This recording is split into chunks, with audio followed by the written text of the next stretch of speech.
So, good afternoon, everyone. I welcome all my co-instructors and the participants to this interesting instruction course.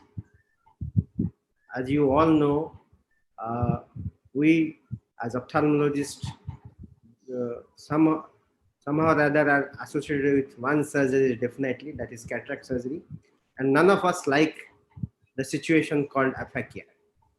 So every one of us would like to put a IOL inside the bag, if not possible, inside the eye at least at the end of the surgery. So a situation like aphakia, when occurs either due to complications of a cataract surgery or due to trauma, should be handled with putting an IOL inside the eye. So the situation where we cannot put IOL inside the bag or in the sulcus, we need to find out the ways how it can be done. And there are several options for it, starting with AC IOL to iris claw lens to SF IOL. And here I have a good panel of surgeons who are going to show you how the different options work and how efficiently you can adopt any one of them. So with me, to start with, Dr. Sabyasachi Patnaik, Joint Director, Odisha, Government of Odisha Health Services, as he will be speaking on different options for surgical management of aphakia. And then Dr. Sangamitra Kanungo, Senior Consultant, Retina and Microsurgery at Kaviraj Eye Hospital, Bhubaneswar. She will be speaking on its sutured sclera fixated IOL scanner option. Then Dr. Devyashree Das, anterior segment and cornea consultant at Agarwal Eye Hospital, Cuttack, will be speaking on glued IOL. Then myself, I'll be speaking on no glue, no suture SF IOL. And my friend Umesh Behera, who is a consultant in Retina and L. Prasad Bhubaneswar, will be speaking on no glue, no suture, no flap SF IOL.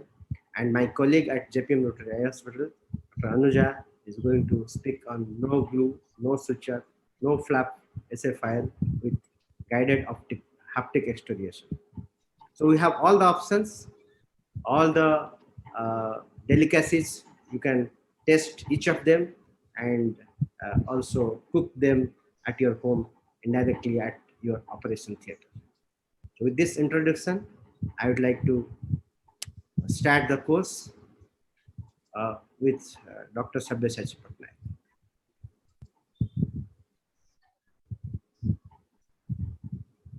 You can start, sir.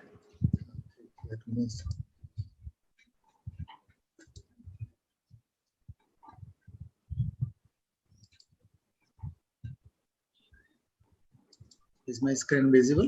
Yes.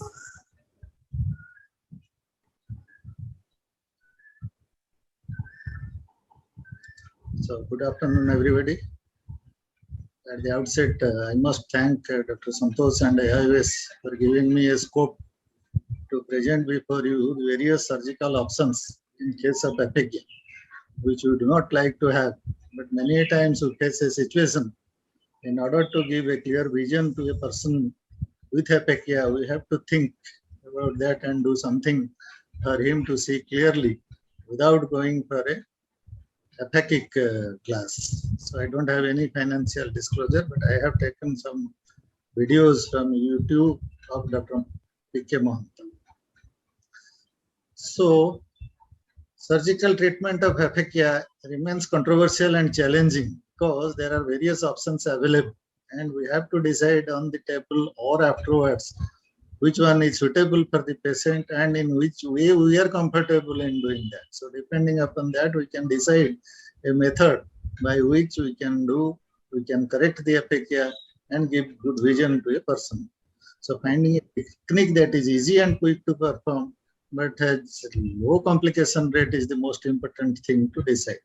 So there are 5 options depending upon the site of placement of the IOL. It can be either in the antechamber angle supported lens or sulcus supported, sulcus placed PCIOL.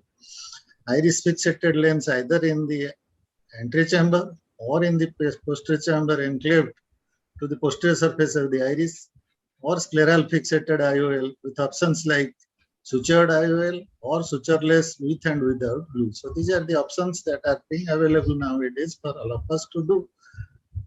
But what is very essential is we have to do a thorough vitrectomy, because there should not be any vitreous present in the antechamber before putting any lens in the antechamber, sulcus or scleral fixated IOL. So coming to the sulcus placed PCIOL, many times when we get a PC rent and if the anterior capsule or the rhexis margin is intact, then that is a favorable situation to place the IOL in the sulcus. The same posterior PCIOL can be placed. Otherwise, if there is adequate support, may not be 360-degree complete support, if there is adequate support also, mostly the inferior zone, then also we can try putting the IOL in the sulcus. So a 3-piece IOL or a PMMA IOL can best be placed in a sulcus. Either it can be simply placed on the sulcus, or it can be placed with a optic capture in the capsular bag, or haptic in the bag and optic in the sulcus. These are the various options that can be adapted during our surgery if we get inadvertent posterior chamber, the posterior capsular rent. Then the next option is anterior chamber IOL. Even during surgery, we can decide if there is a rent or there is no possibility of putting the lens in the bag, then we can think of putting an SCIOL. It is easy. Comparatively, there is minimum intraocular maneuver. The Skellman open loop IOL with iridectomy, superior iridectomy, is an ideal option that will prevent pupillary block also.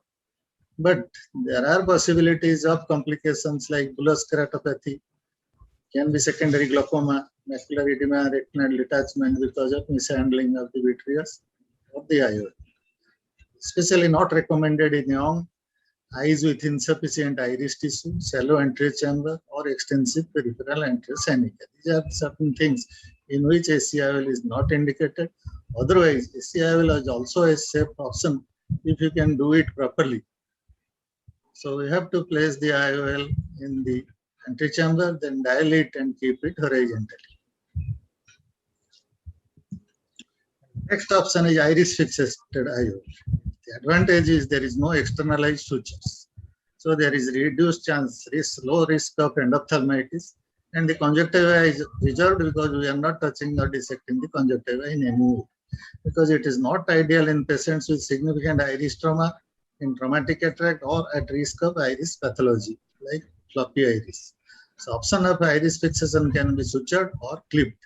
Suturing of IOL in the iris involves use of 3-piece IOL with Sipper sliding knot or McKellen transcorneal suture. It can be sutured, but it is little difficult and it has a long learning curve.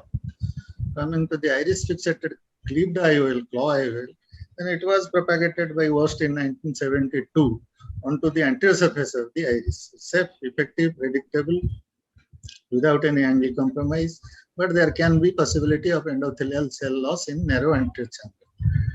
But the better option is retropupillary fixation of the iris claw lens.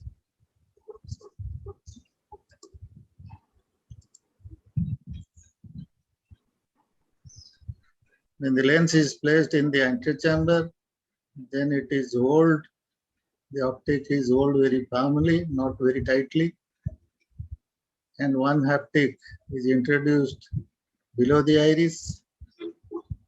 And with a cannula through the side port entry, the lens is tucked into the posterior surface of the iris.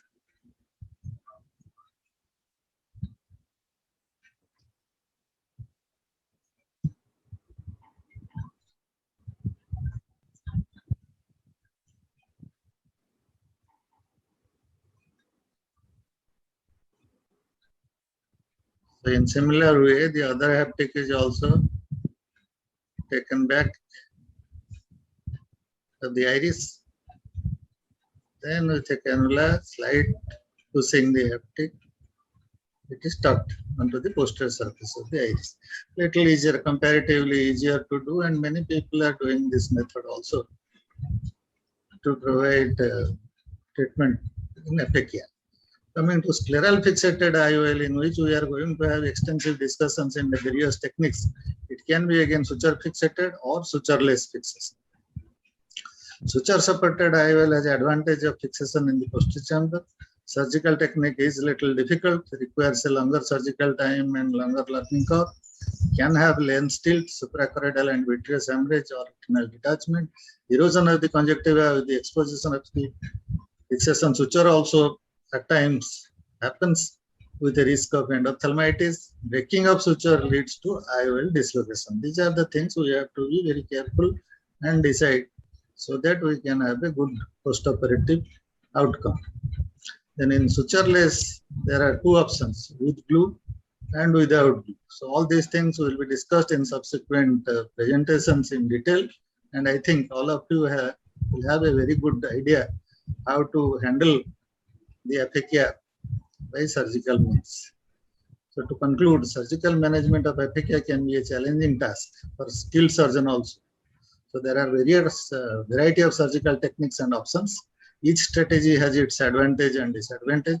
You have to develop your preferred method and improve upon it. So now we are going to discuss all techniques of this scleral fixated IOL. Thank you all. Thank you very much. Please answer. Thank you, Dr. Patnaik, for very simply discussing all the methods available for managing aphakia. And with this background knowledge, we are moving to our main subject, that is scleral fixated IOL. If there is any question in chat box, we can discuss in between. Everyone is requested to put their questions in chat box because we have enough time to discuss them. And our main intention is to discuss things so that you can learn better. Over to Dr. Sangamitra for the next talk. Please carry on, Dr. Sangamitra. Good afternoon all, and thank you, Dr. Santosh, for giving me this opportunity. Today, I would be talking about sutured scleral fixated IOL. Is it still an option? After hearing to the different methods of treating aphakia, we know that cataract remains the most common elective ophthalmic surgery, and in the bag IOL placement still remains the treatment of choice. So why can't we place the IOL in the bag? It may be because of inadequate zonular or capsular support that leads to alternative treatment that has already been spoken by my previous speaker. So these are the treatment of choice in aphakia. Now, why scleral fixated intraocular lens is preferred? Because it allows placement of the lens in the physiologically anatomical position posterior to the iris, theoretically decreasing the risk for a recurrent iritis or concerns of corneal decompensation. Now, sutured SF IOL is preferred in a large limbus to limbus diameter as in case of high myopes. In some post-traumatic cases where scleral rigidity for the haptic tucking is just to be suboptimal due to corneoscleral or conjunctival scarring, then also we choose a sutured SF IOL.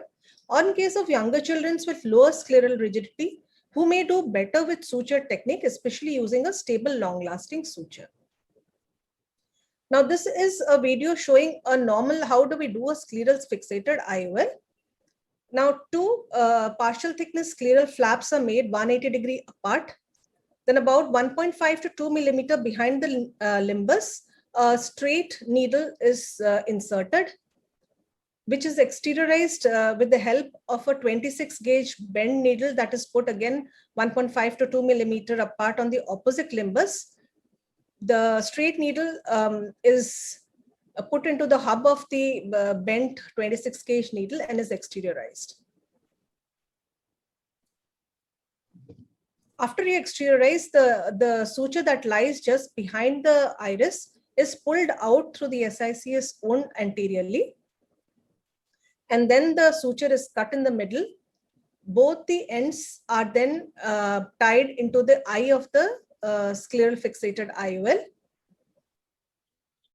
After copious irrigation of the anterior chamber, the scleral fixated lens is put posteriorly. Both the ends of the sutures are pulled such that the lens is placed in the middle optical axis. And then with a curved needle, it's again the sutured, and the suture knots are tied. The knots are put beneath the scleral flap. The scleral flap are either sutured with the 9 or 10 polypropylene suture that you have been using, or with the absorbable suture. And then the conjunctiva is sutured above it to secure it.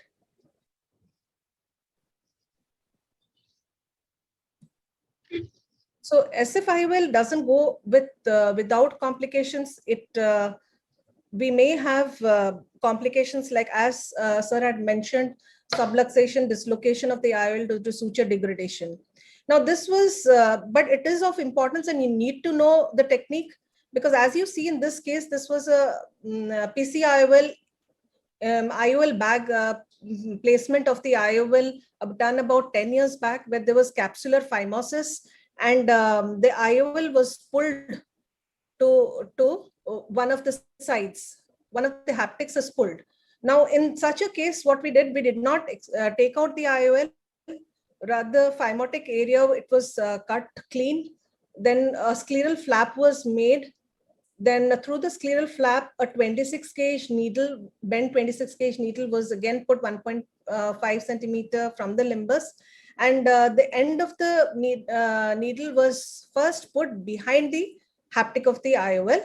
From the other end, a clear corneal wound was made, and a straight needle was put into the hub of the 26 gauge bent needle and was exteriorized.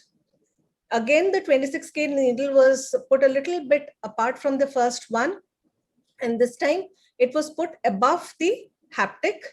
And then again from the other end of the straight needle from the same suture was put, and it was pulled out, exteriorized in the similar way.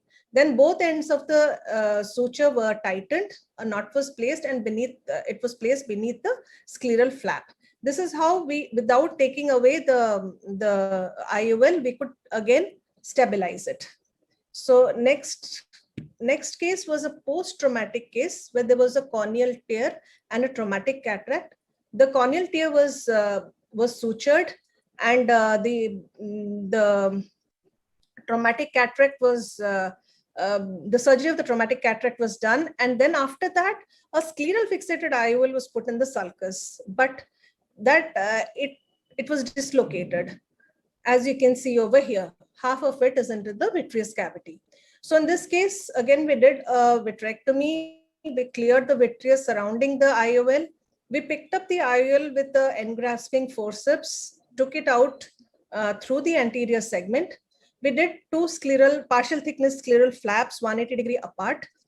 After putting a straight needle through one end as a scleral fixated IOL is done, in the other end, about 1.5 to 2 millimeter behind the limbus, a bent 26 gauge needle was put, and this straight needle was exteriorized.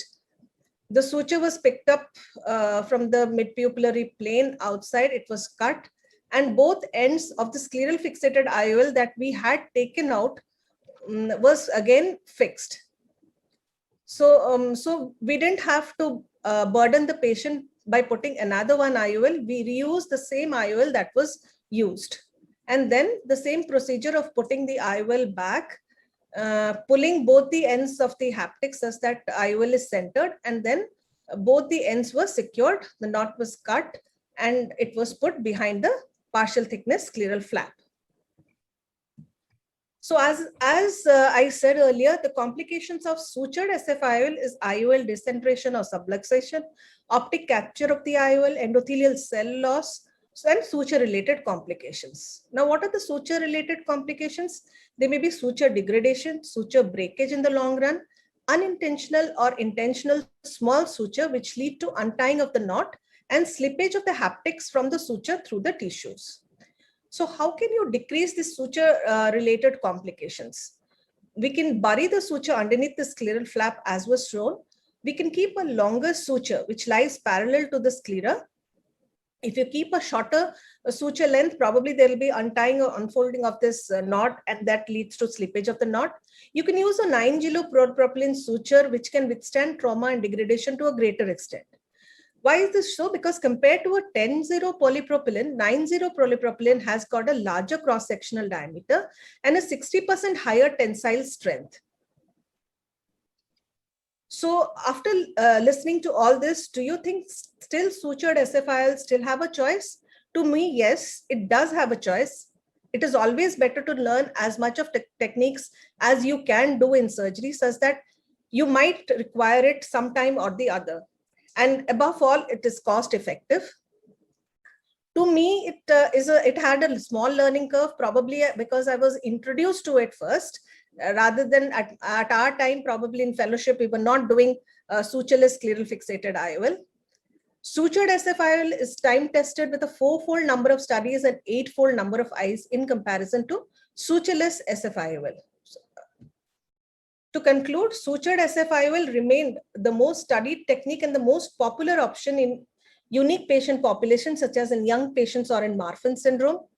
In clinical practice, dislocation or subluxation of the SFIL as a result of suture breakage was occasionally encountered as a late complication that occurs approximately 10 to 15 years after surgery.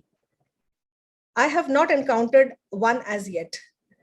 And of all the 3 SFIOLs, maybe it a sutured, a sutureless SFIOL, or a glued SFIOL, all seem to be safe in majority of the aphakic patients without sufficient capsular support. So glued and sutureless or glueless SFIOL obviates the need for suture with the potential for a shorter operation, good IOL stability, and no apparent additional harm to the corneal endothelium.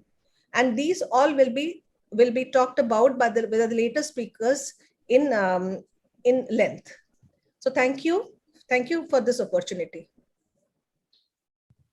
Thank you, Dr. Sangamitra, for a nice presentation. And you have shown in your videos that still sutured scleral IOL, scleral fixated IOL has its role to play.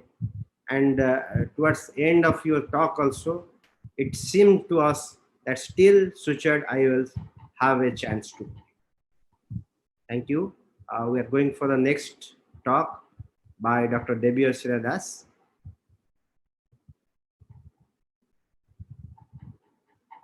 Dr. Debi, you can please share your screen and make it slideshow.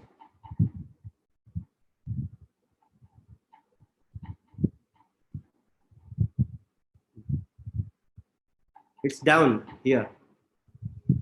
The cop separate thing down. Huh? Right corner, yes. Yes, it is there.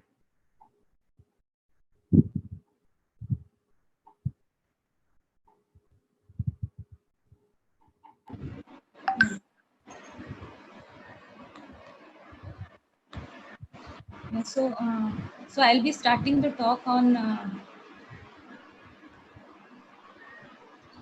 I'll be dealing with the sutureless scleral fixated IOLs. So I'll be talking with the classical glued IOL. Since I'm an anterior segment surgeon, I would like to focus on the small tips, the tricks, and the traps that one might face when you are handling any situation where you are forced to use do a glued IOL, or you are opting for a glued IOL. I have no financial disclosures. So coming to the history, a sutureless fibrin glue-assisted scleral fixated IOL was first done by Dr. Amar Agarwal in 2007. Then after Dr. Shariat invented the intrascleral tunnel tuck, he moved on from just placing it beneath the scleral flap to making a scleral tunnel and tucking in the haptics. Since then, it has undergone several modifications. Now, what extra do we need when we're planning or when we are faced with a situation where we have to go in for a sutureless glue dial? So we need a glue dial marker, but this is again dispensable. You can always use your classical calipers and just mark it across the pupillary center so that you are bang in the center. You can use your toric IL marker uh, and blue dial forceps. You need a pair, fibrin glue, trocar cannula, and AC maintainer, or else you can use a trocar cannula as a trocar AC maintainer, and a vitrectomy unit is a must. This I wouldn't say is extra because in cataract you need to have a vitrectomy unit standby always. Now this is a small animation of what exactly we do in a blue dial. So we make two scleral pockets, 180 degree exactly one apart. Then we use a foldable IOL. We grasp the leading haptic, externalize it through one pocket, and then the trailing haptic is again externalized through the opposite scleral flap. And then we make a 26 gauge tunnel with a bent needle. This is a chariot's pocket, and then we tuck the haptic into it, and essentially we fix it with the glue. So it is not that the glue is holding it in place, it is tucked into the scleral pocket. Now this is the video, the same thing. Catch hold of the leading haptic, catch hold of the tip, gently exteriorize it through one port underneath the scleral flap. Then assistant is asked to hold it, stabilize it. There are many other methods of stabilizing it. While from the other end, you catch hold of the trailing haptic. And you see how it is gently pushed in posterior and then withdrawn out. Now once this is fixed, you suture the wounds and then you tuck the haptics in. Now, how to go about the port for the trocar cannula? It is easier done. Now, these are the few tips that I would like to share. It's easier done before making the flaps and other ports because the tonicity of the globe is maintained. A trocar AC maintainer can also be used. However, in unplanned cases when your globe is open, we must need to suture all wounds before making the trocar entry, then create the scleral flap so that you do not encounter hypotony while making either of this. Then make sure when you're making a entry by the MBR blade or a 20 gauge needle, make sure that you see the tip. So when you introduce your trocar cannula, make sure that you're seeing the tip through the pupillary aperture or through the anterior chamber, as whether it is a posterior entry or it is an AC entry. Now about the scleral flaps, we choose to make them at the shortest wide to wide diameter, 11 millimeter ideally, 180 degree apart. Now this is very important that they should be 180 degree apart so that later on in the surgery you do not encounter any misalignment or later on you do not face any IOL tilt. And 11 mm is ideal because you get an extra exposure of the haptic length to tuck it in. Now the flaps are about 2 millimeter into 2 millimeter in dimension at the limbus. And then we make an entry into the vitreous cavity with MPR knife or a 20 gauge needle that we find at the tip of the routine IV drip. And the entry is made just beyond the blue line. The orientation is special situations like we have a bleb or we have extensive scarring in a traumatized eye or we have very large diameters, limbal abnormalities like you see here. So we can change the orientation from a horizontal to a vertical or even an oblique axis. Now coming to the main port. Once we have the trocar, now trocar and the side flap coming to the main port. Ideally, we should center the main port, be it corneal or scleral, so that we have equal access to either side scleral flaps on either side. We can use a foldable or a rigid 3-piece IOL. Accordingly, we'll have a clear corneal incision or a scleral incision. Now we use blue dial forceps through one scleral port to hold the tip of the leading haptic. Then it is exteriorized and as shown in the video and held firmly. Then the trailing haptic is laid onto the blue dial forceps, inserted through the second scleral port and exteriorized. We can use various techniques to lead this haptic to the glue dial, to the forceps. Now coming to haptic management in difficult situations. Glue dial itself is a difficult situation because you are in a situation where you don't have PC support and you are about to fix an IOL there. Now this is again an animated video where I'm going to show you how to manage the haptic. Haptic management is most important in all these scleral fixated IOLs. We do not want to break them. So in a case where you are primarily implanting an IOL, it is relatively easier. But when you have an IOL that is sunken in and you're trying to retrieve that IOL and fix it, or you have a sunken IOL bag complex, then it becomes slightly tricky. Here you would like to know different techniques in which you can manage the haptic without having to explant that IOL from the eye. So now this is what I had shown about the handshake technique. So you are having two hands and one hand is helping the other hand hold.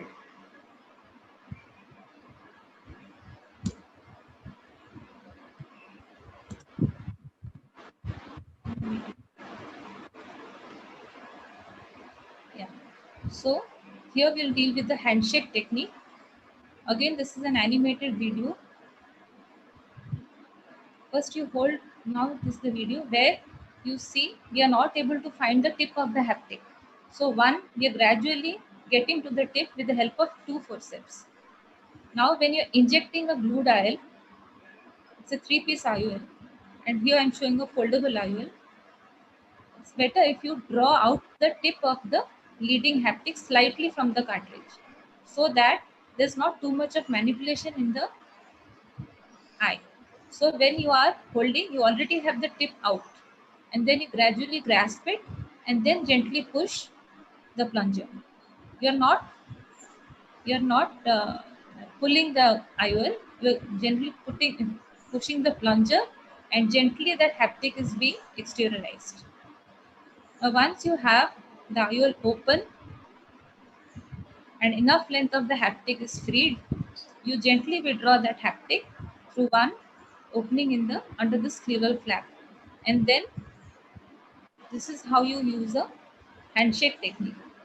I'm not holding the tip of the haptic, but I'm holding it with one glue dial forceps while the other glue dial forceps is gaining easy access to the tip of the haptic.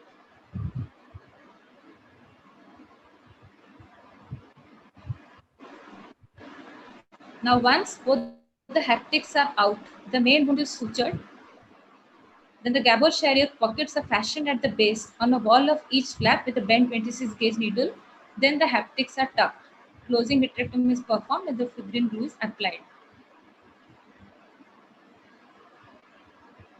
Now this is what we do once the haptics are exteriorized. Once they're exteriorized, the eye is stable, the globe is formed, suture the globe. Now we make the tunnels and then we tuck in the haptic. And once the haptic is tucked, the globe is again formed, closing vitrectomy done, and then glue applied. Now coming to the cost of the glue, it is expensive, but we have found that if we store them in two separate containers instead of mixing them up, then we can reuse the glue for a certain amount of time.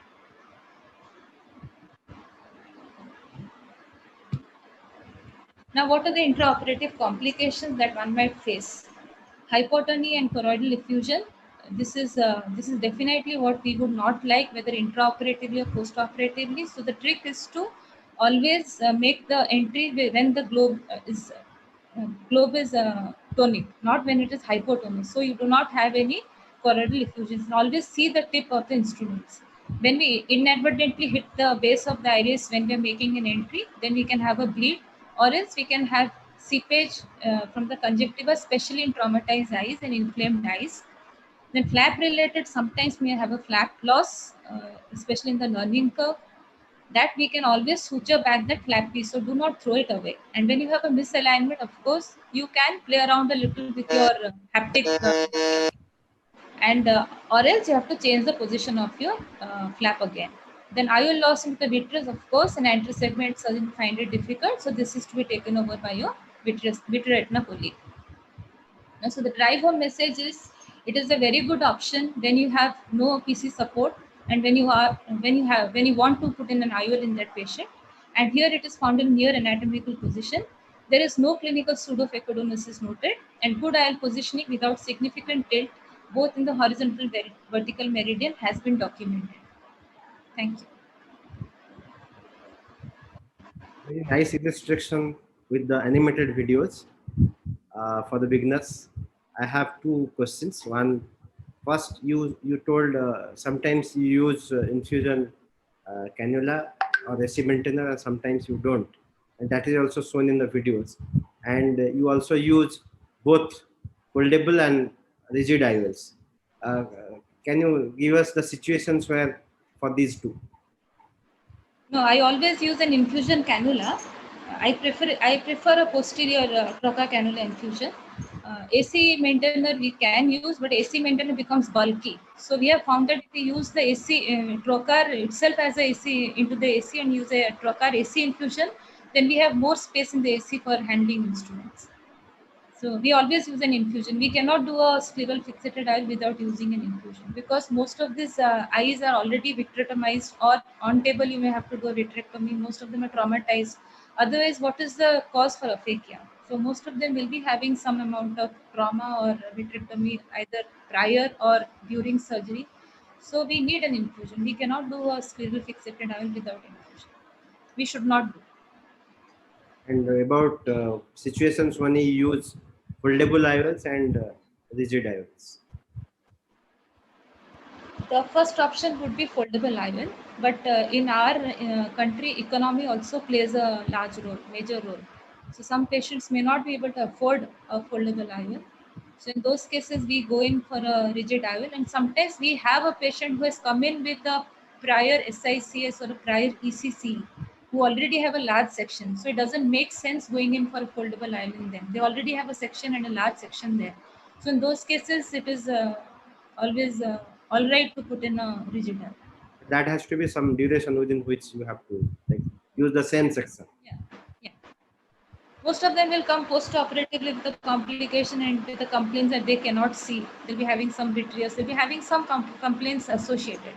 When it is a planned secondary glue dial, then you have an option of going in either for a foldable or a rigid dial. When it is the patient has come to you for the specific purpose of not being able to see, or some cataract related complication like a dropped nucleus or vitreous loss or lot of cortical remnants, inability of the primary surgeon to put in an IOL, there you have a wound looking at staring at you. So use the same wound and you can put in a rigid IOL if it is a large wound. If you're planning, if it is a secondary planned SFIL, then it is your option. Thank you. I'd like to start my presentation then if there's no other questions.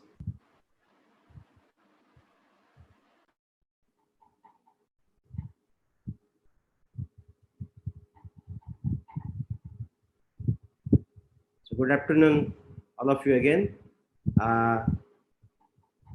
My presentation is no glue, no suture SFIL. I have no financial interest in the presentation. As discussed, presence of weak zonules, inadequate capsular support, and optical aphakia makes conventional placement of posterior chamber. Suppose your slides are not visible.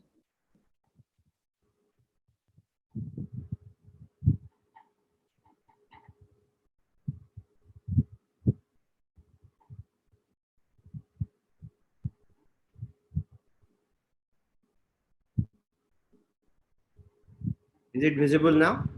Yes, make it full screen, please. Okay. Perfect. In such situations, this situation surgically managed by ACIOL, iris fixated, or SFIL, as discussed extensively. So my technique, where it's a basically modification of Yemen's technique. Usually, I do a 270-degree peritomy. Usually, do a complete vitrectomy, and make two scleral flaps of 4 into 2 millimeter. Do a 6 millimeter sclerocorneal tunnel because I use a rigid IOL at 12 o'clock position. Sclerotomy ports of 1.5 millimeter are made 1.5 millimeter behind the limbus, and the haptic is externalized with a 23 gauge engrasping forceps, and 26 gauge bend needle is used to tuck the haptic into the sclera. I'll show two situations. The first one is a subluxated IOL with lot of cortex and capsular material around it. After placement of infusion, the scleral flaps are made 180 degree apart.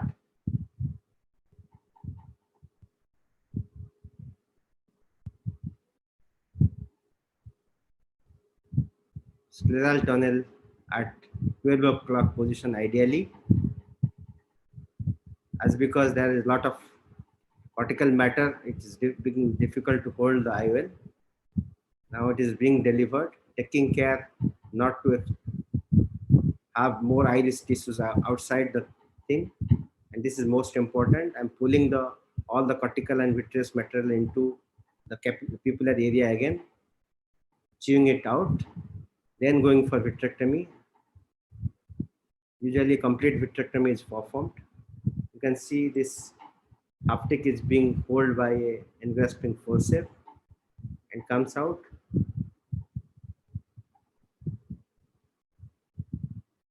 Then the other haptic usually should be placed behind the iris. If you can see it, you can hold it with a forceps. Otherwise, in this situation, I have taken help of a endoilluminator to hold it. And this 26 gauge needle bent and being introduced into the sclera to make the tunnel. Refined glue is used to stain the tunnel so that we don't miss it. The haptic is being placed and tucked into the tunnel. Each flaps are placed just over it and the sutures are placed. No glue is used and no suture used for the scleral tunnels. The second situation, we are seeing a aphakia. In all cases, I put infusion canal using 23 gauge system. Again, scleral flaps made. This scleral flaps is little bigger than the previous situation, as you might have noted. This 4 into 2 millimeter.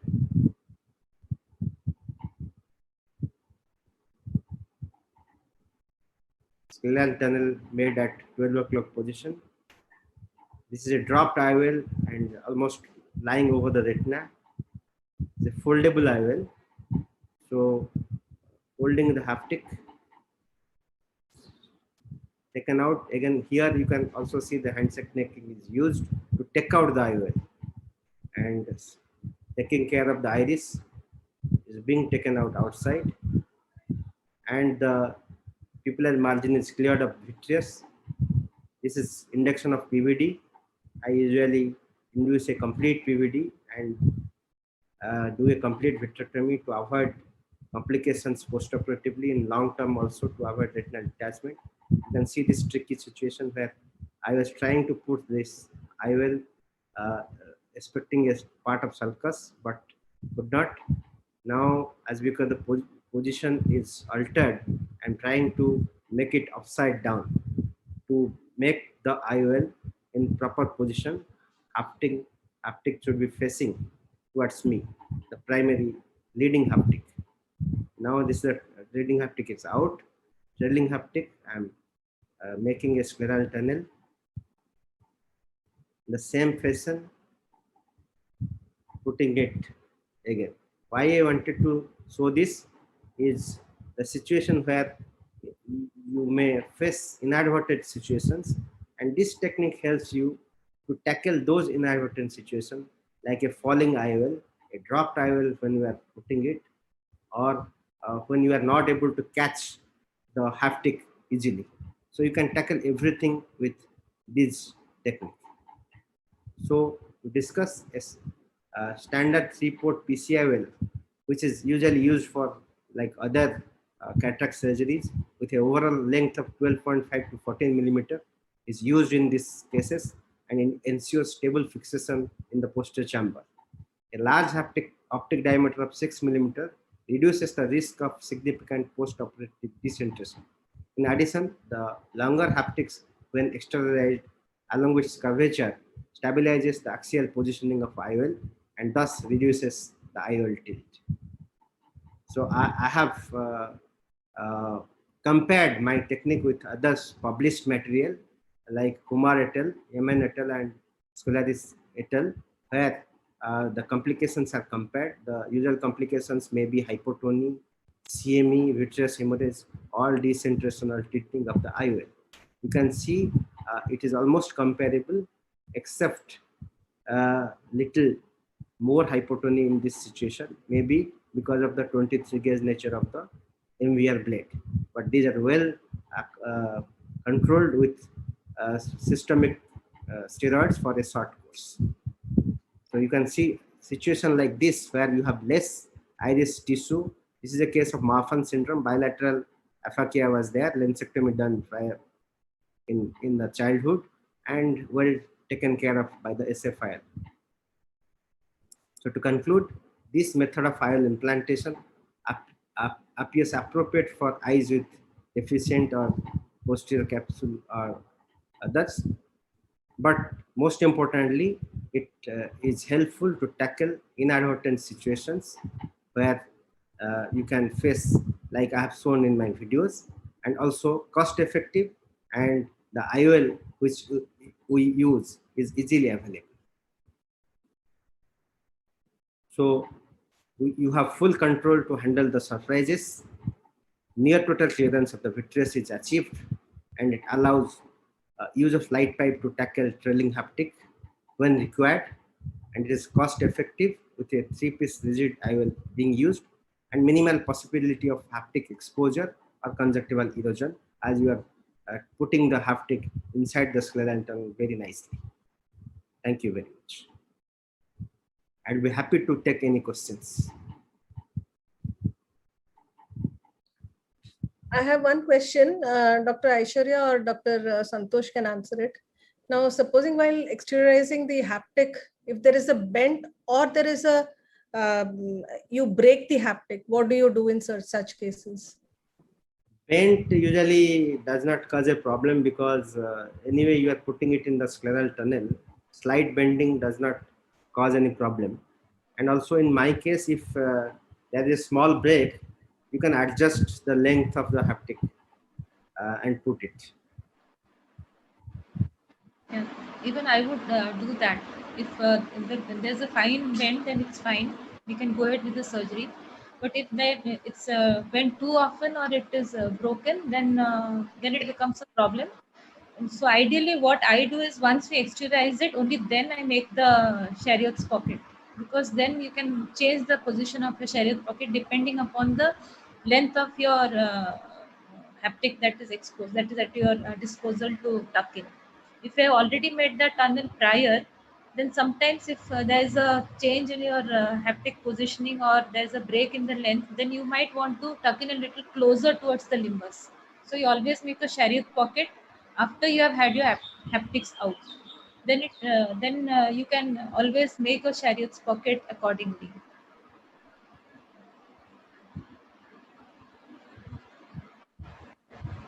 Is there any other question?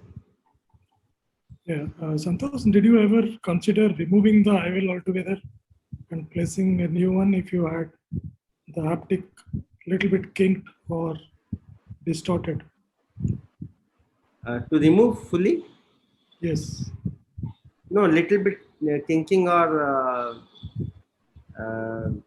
haptic displacement. When it is totally not out, you don't need to remove the IOL. You need to observe it. I think if it is fully exposed, causing problems, chance of infection, then you may need to. But if any Dr. doubt Umesh, during you may surgery, need then it operatively. should be checked at the end of the surgery. One can tap on the probe to check the accretion of the fluid with the iris spatula, or one can do serial test. If it is positive, I think then someone else who can go. If there is no other questions, we can go to the next presentation by Dr. Umesh. Yeah, I think Dr. Jatinder Singh has a point. Was he making a point to us or was checking? Okay. All right, then we'll proceed.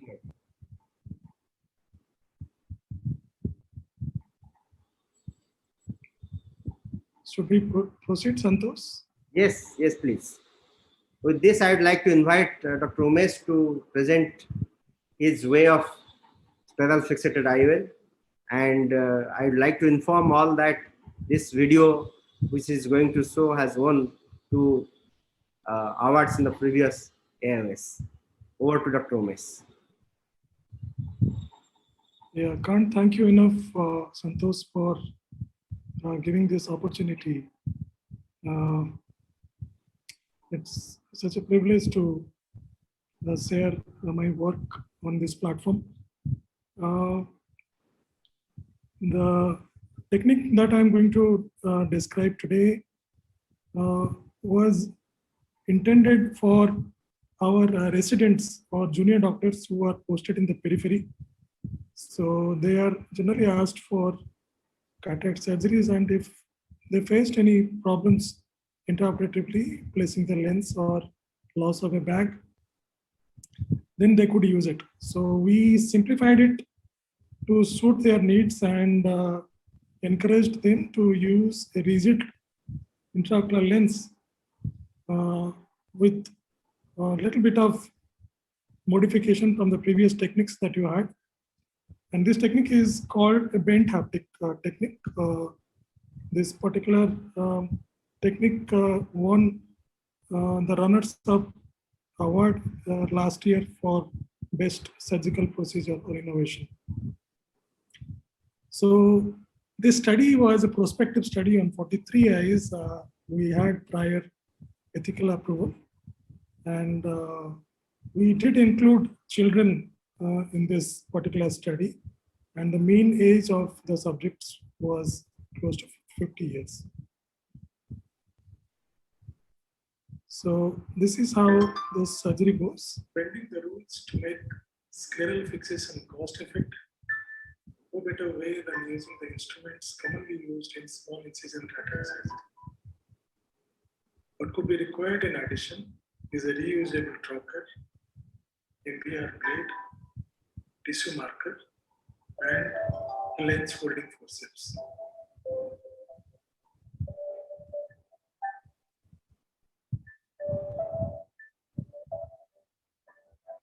The surgery begins with a peritomy.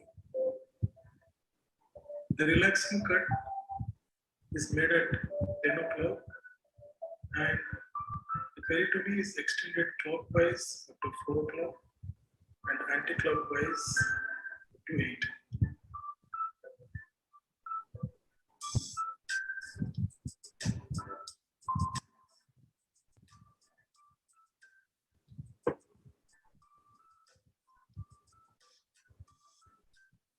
Place the cautery in the better.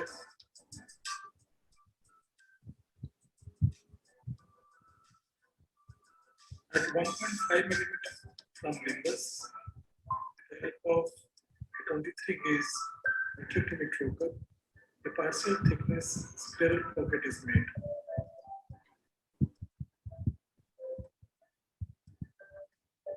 A second pocket is constructed diagonally opposite to it.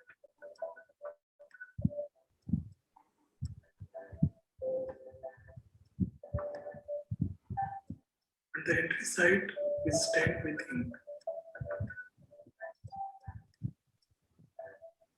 And we use the existing corneal scleral tunnel, but if it is on a previously made tunnel, care should be taken to avoid a premature entry.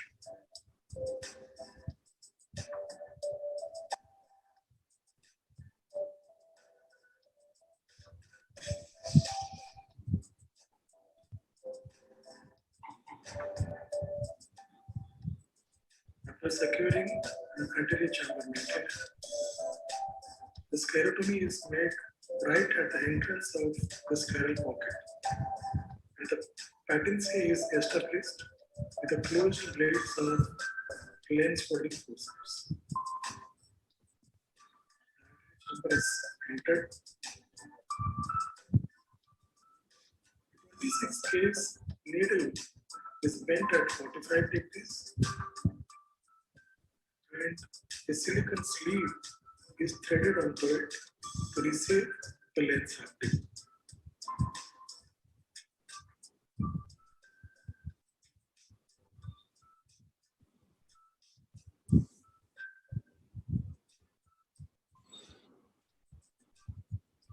leading haptic is engaged into the lumen of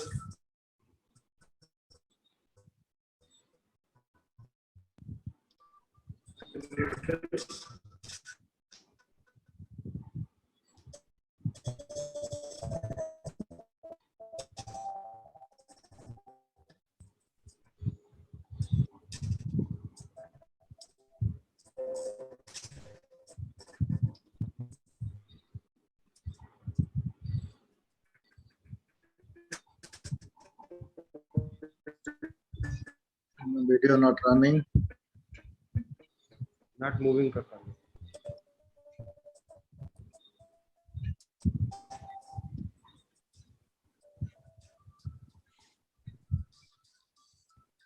there's some issues. Santosh? Yeah, video is not moving properly. Now it is okay. Carry on. And remains anchored to the screen. To demonstrate the bending mechanism, we try to force it into a pocket within a silicon bottle element.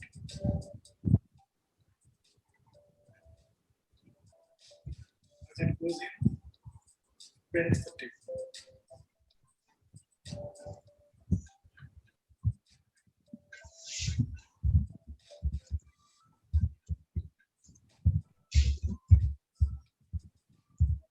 To facilitate bending, the haptic is held at a distance from the tip, preferably a millimeter from the tip. In the process of pocketing, the tip gets bent.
If we look at the results, the vision improvement was significant at 6 weeks, and the spectacle correction that was required was very, very minimal.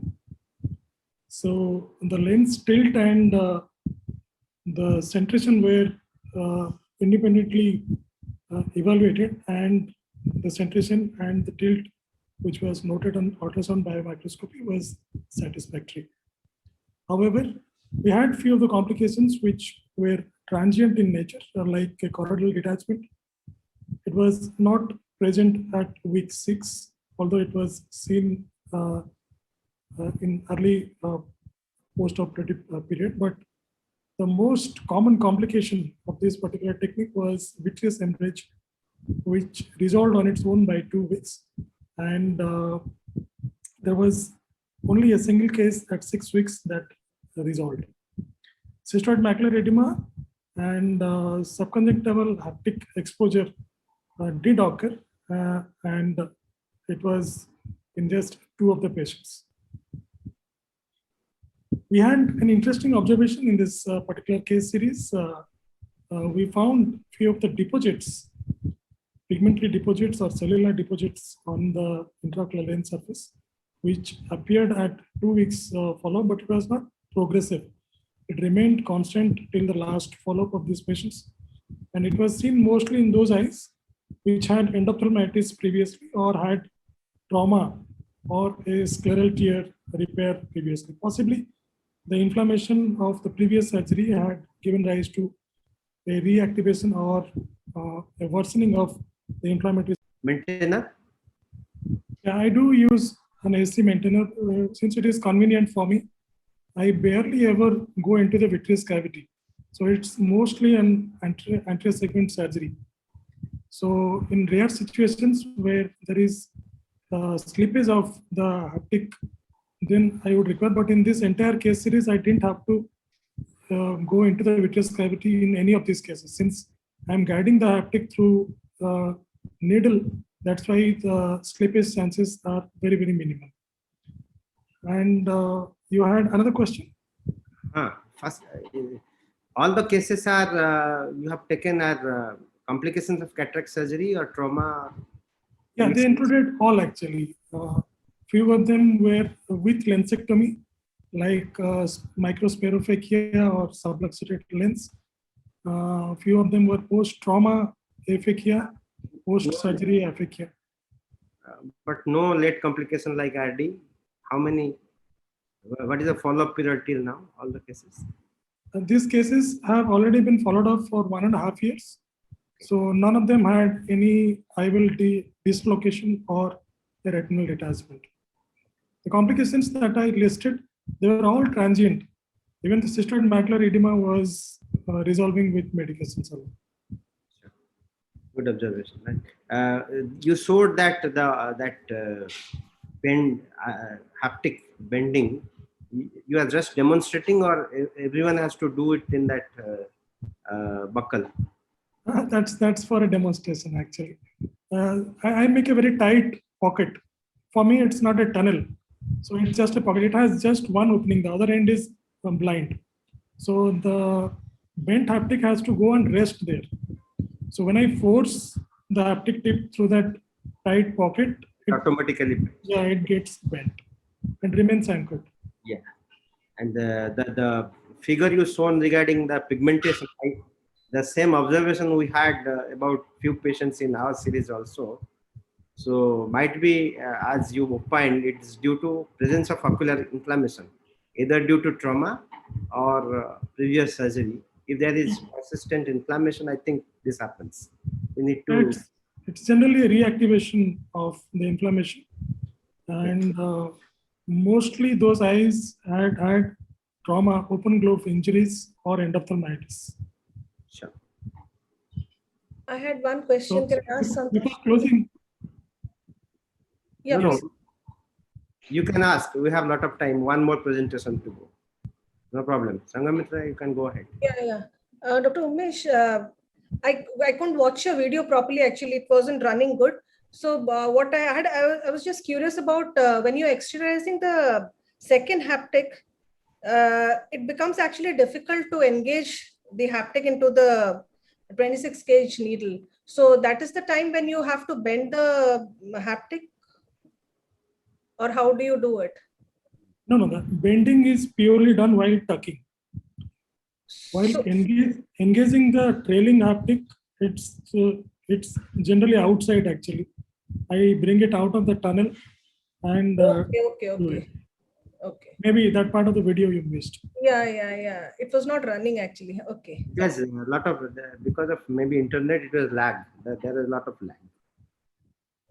But Yeah, but overall, a very nice presentation. Yeah, one more observation about which came out of this study was the correction of the intraocular lens power. So since we had close to 1 diopter of correction post surgery, so after the study got over, when we analyzed now the subsequent surgeries, we don't correct for the intraocular lens since it is generally advised to reduce the power by a diopter. But here in this particular technique, you don't have to change the power. It's the same power as you would use for your in-bag placements. I don't do either, Dr. Umesh. I don't do that either. We use the same path.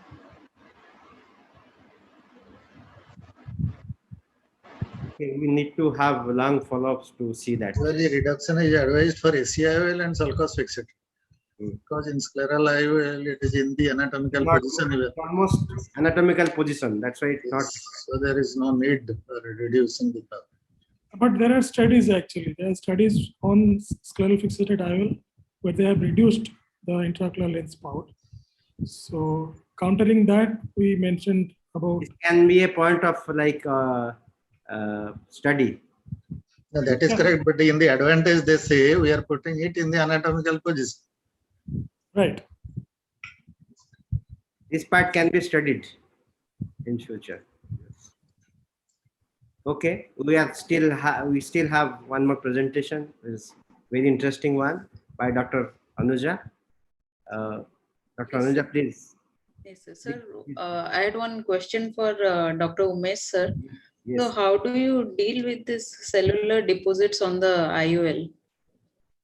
Yeah. Unfortunately, I couldn't do much, but these patients were not so symptomatic, fortunately. But So they, the option is to disperse them with the YAG capsulotomy laser. So that can be done, but I didn't have to use it. but I think we tried, but some cases the vision is still poor. Yes. Okay. Maybe it might depend on the density of those deposits. Over to Dr. Anuja. Okay. So, good afternoon, everyone. I'll start with my presentation. I'll be showing my technique of SFIL. It is very similar to Dr. Umesh's technique. So, I have no financial disclosures. This is one case of scleral fixated IOL in a case of traumatic subluxated lens. The infusion line has already been secured. The conjunctival peritomy has been made from 4 o'clock to 8 o'clock position with radiating cuts. SICS tunnel is made and the subluxated lens is extracted out, followed by thorough anterior vitrectomy. The superior scleral ports are made. Then anterior vitrectomy is completed. We should make care to clean all the vitreous from beneath the iris. Then a complete pars plana vitrectomy was done.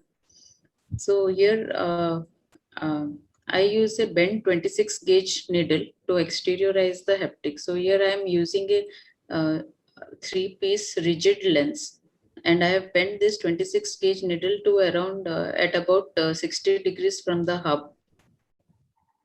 And it is pierced in the sclera around 1.5 to 2 mm from the limbus.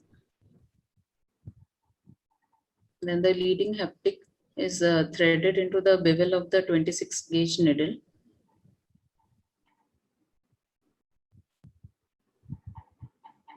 Which is then pulled outside. So care should be taken that when we are pulling out this leading haptic, simultaneously the optic should also be pushed inside the anterior chamber IOL. Otherwise, it will lead to the slippage of the haptic.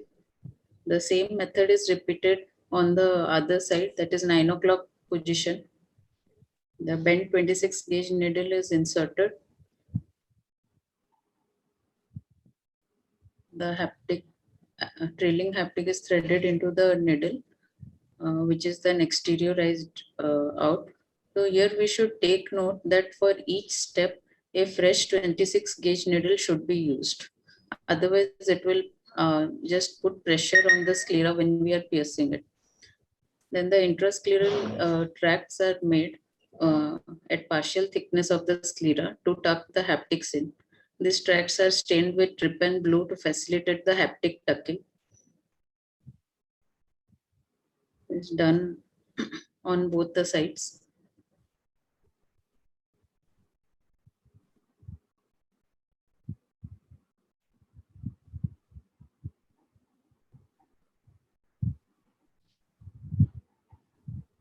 After the haptics are tucked, the ports are closed and the conjunctiva is closed. So there is no flaps and there are no forceps which are used. At the end of the case, we can see that we have a perfectly centered IOL. So I have another case, which is a case of subluxated intraocular lens following a complicated cataract surgery,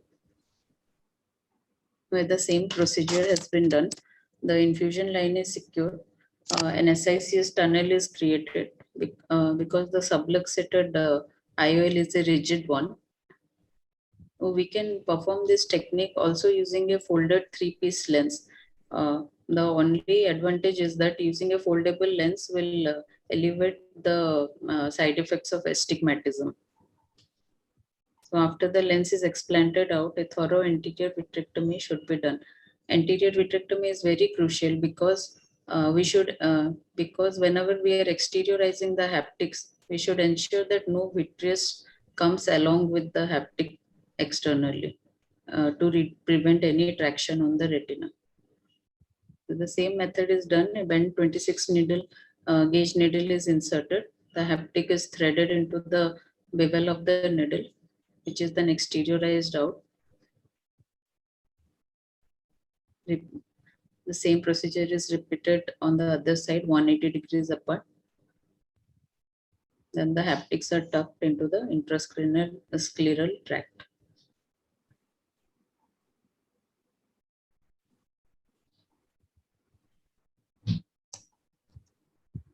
So the complications which may be encountered are mild vitreous hemorrhage, haptic extrusion, IOL tilt, or a decentered IOL.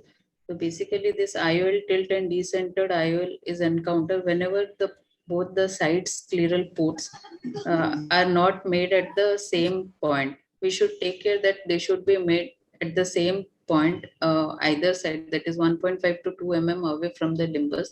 Beginners can always take the help of a calipers and a marker to do this. And a mild vitreous hemorrhage usually occurs due to the seepage of blood through the tunnel from the conjunctival bleeders. And haptic extrusion occurs due to the whenever the intrascleral tracts are superficial, that is, they are not partial scleral thickness. So with time, the haptic gradually erodes through the superficial tissue and comes to lie subconjunctivally.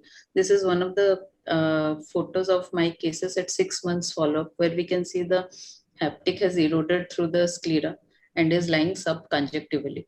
But though the lens is very centered and stable, so there is nothing to be done for this. And there is very minimal chances of haptic slippage also, because the port has been made with the 26 gauge needle. So I have done so far around 30 cases with this technique, in which I had only 2 cases of haptic extrusion, or which is due to the erosion, because the haptic has eroded through the superficial intrascleral tract, and only 4 to 5 cases with mild vitreous hemorrhage, which occurs due to the seepage of blood from the SICS tunnel. So I have had no cases of hypotonia or decentered IOL, or no cases of any haptic slippage.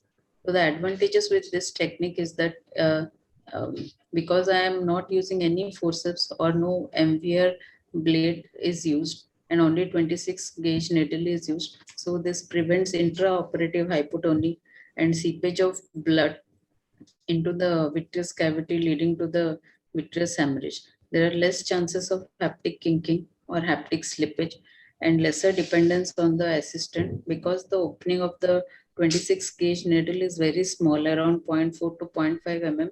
So less chances of slippage of the first haptic that has been exteriorized, and we don't need the assistant to hold the flap or the haptic, first haptic, when we are just exteriorizing the trailing haptic. And this technique is suitable for the anterior segment surgeons, especially in the peripheral centers or secondary centers, because very minimal instruments are being used. So my tips would be to use a fresh 26 gauge needle at each step of the procedure, and initially to mark the side scleral ports from the limbus 180 degree apart.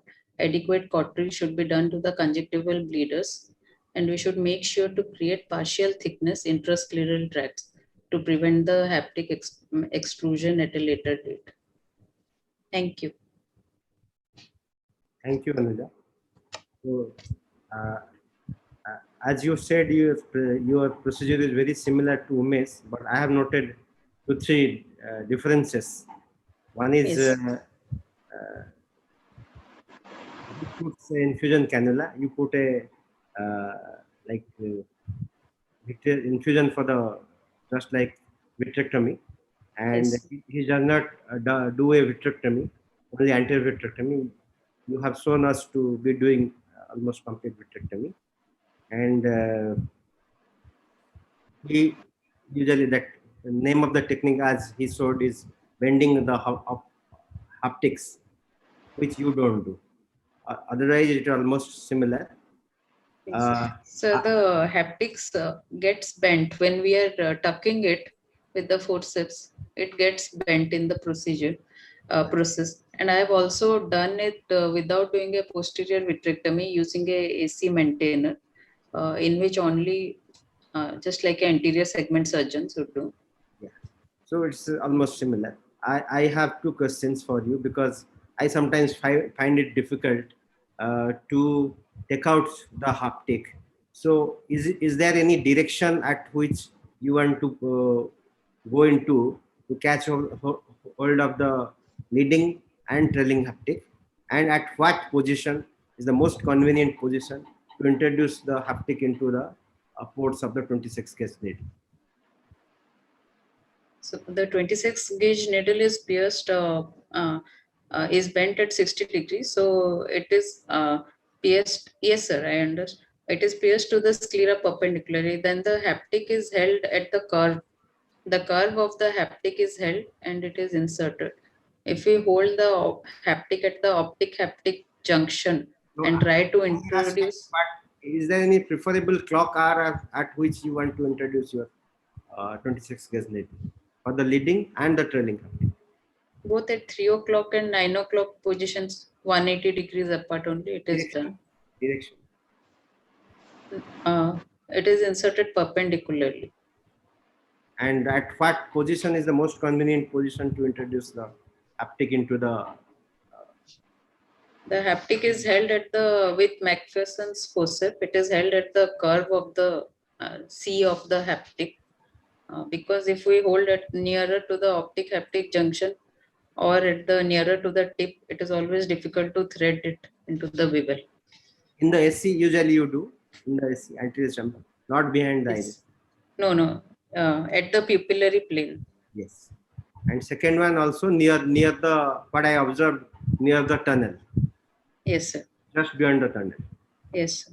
Is it okay? Yeah. For the trailing haptic, I usually sometimes it might become difficult. So that time I can take the needle almost till the tunnel and then I thread it. That is the.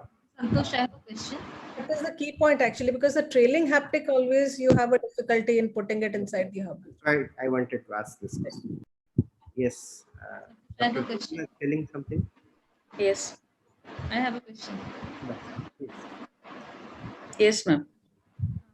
This is for Dr. Umesh and Dr. Anuja. Do you find any difference between a foldable IOL and a rigid IOL? Because the haptic material is different. So, do you have any difference in your experience? Because I saw both of you using a rigid Hear IOL, you. rigid three-piece. So, Yes. have you felt any difference when you're using this technique? Because the material of the haptic changes. I have done with a foldable IOL in 2 cases, ma'am, and I didn't find any difference. Dr. Umesh? Yeah, I had major issues actually while I tried with foldable lenses because I need good amount of haptic rigidity to bend it. So you might be observing that while tucking it, it was getting bent, but my design was primarily bending. So I wanted a good bend of the tip. So for that, there have to be good amount of rigidity, which was lacking in the foldable lenses. So this technique of mine is not advisable for foldable lenses.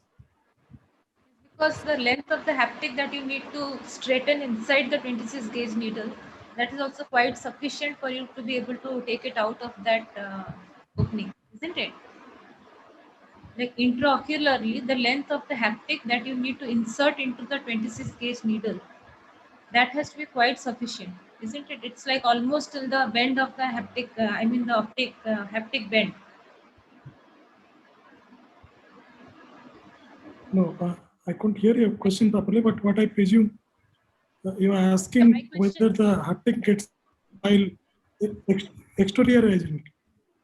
No, no, no. I meant what length of the haptic do you need to insert into the 26 gauge needle inside the eye for you to be able to get a good purchase on that? Yes, yes. I insert the needle into the eye in the iris plane, and then the Oh, haptic miss, she's asking what is the length of the haptic you want to introduce into the 26 gauge needle to get a good hold of it to take it out.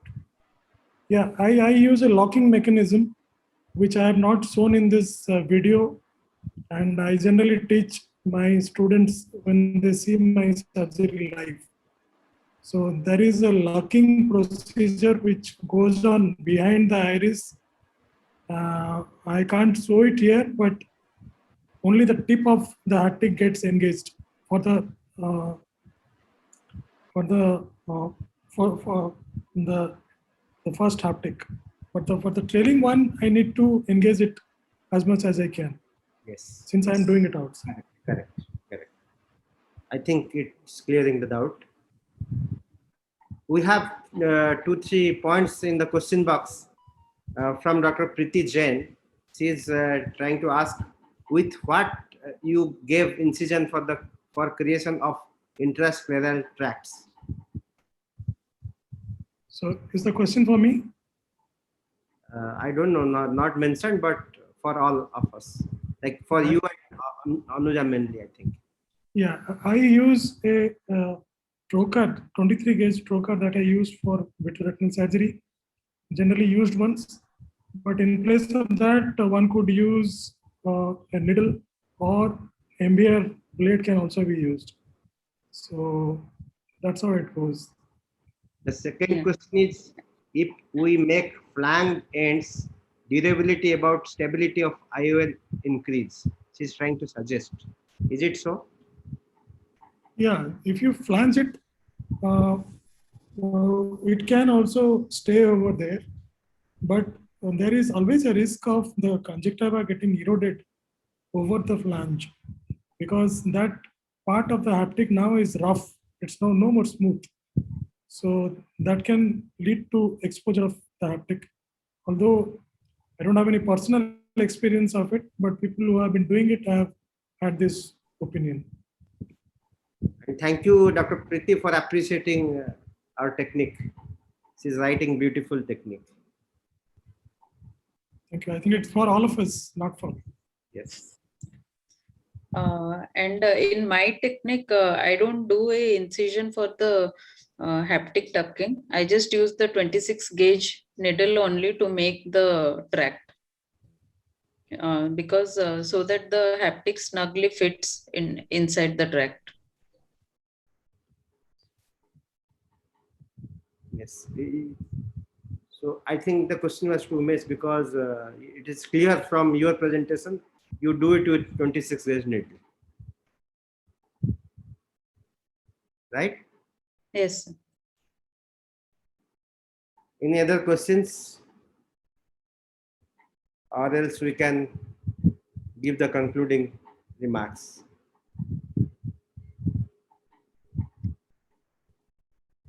Dr. Devi, is there any other question? Changamitra? No. Okay. So we are coming to towards the end of a beautiful collaboration of presentations about techniques to handle surgical or traumatic aphakia, which does not give us scope to put a sulcus fixated or iris fixated or anterior chamber lens. And we have, I'm happy that all of were very much efficient to demonstrate their techniques, and each of the technique I felt can be useful in different situations. So every technique has merits and few demerits, but almost not very much demerits. So each and every technique can be adapted by any of the ophthalmologists, and it gives us opportunity to make the aphakic eye pseudophakic. So I'd like to thank all my co-instructors and all those who are watching us live for this beautiful presentation. And we hope that our instruction course is going to help others to deal with these cases of aphakia, which we are not able to deal earlier. Thank you, one and all. Thank you to the chairperson. Thank you to all the speakers. It was one of the very quite informative session. Have a great day ahead. Thank you once again. Thank you. Thank you, doctors, Thank you. for finishing up in time. Thank you. And I would also like to thank Scientific Committee AIOS to give us the opportunity. Thank you.